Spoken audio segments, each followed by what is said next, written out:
Amis de L2A TV, bonjour et merci de prendre une fois de plus le rendez-vous du résumé de l'actualité internationale de la semaine. Direction le Ghana où les chefs d'état-major des pays de la communauté économique des États d'Afrique de l'Ouest sont réunis depuis ce jeudi pour discuter des modalités d'une éventuelle intervention armée au Niger, bien que la voie diplomatique reste privilégiée pour rétablir le président Bazoum dans ses fonctions. Réunis pour 2 jours, la réunion prend fin ce vendredi 18 août 2023. Le chef du gouvernement au Niger, Ali Mahaman Lamine Zen, s'est rendu mardi au Tchad où il a été reçu par le président de la transition, Mahamat Idriss Déby Itno, ont annoncé le gouvernement et la présidence. Arrivé à bord d'un avion militaire nigérien, il a été accueilli à l'aéroport de N'Djamena par son homologue Saleh Kebzabo avant de rencontrer à la présidence le président Déby Itno.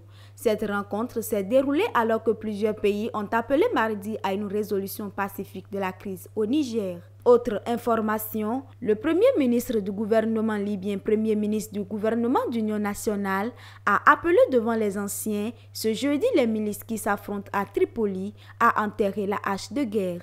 Une intervention qui fait suite aux combats à l'arme lourde qui ont éclaté après l'arrestation lundi du colonel Mahmoud Hamza, commandant de la brigade K144 de la force Al-Rada. Des heurts entre ces deux milices rivales ont fait 55 morts et 146 blessés.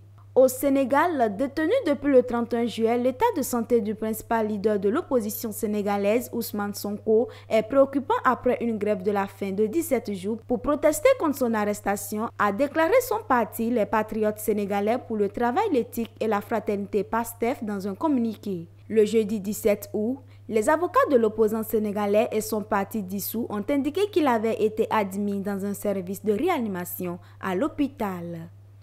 Un tour en Espagne où, depuis mardi soir, les habitants des Canaries sont confrontés à un incendie monstre. Le président du gouvernement régional a déclaré que l'incendie qui a déjà ravagé plus de 3200 hectares sur l'île espagnole de Tenerife est probablement le plus compliqué survenu ces dernières décennies aux Canaries. Le gouvernement a décrété jeudi matin le confinement de la localité de la Esperanza dans la commune de Rosario, tandis qu'une dizaine de petits villages ou de hameaux de cette zone touristique ont été évacués par précaution. Quelques 3000 personnes ont été évacuées et environ 4000 priez de rester dans leur maison pour éviter les fumées. Merci de nous avoir suivis. À la semaine prochaine.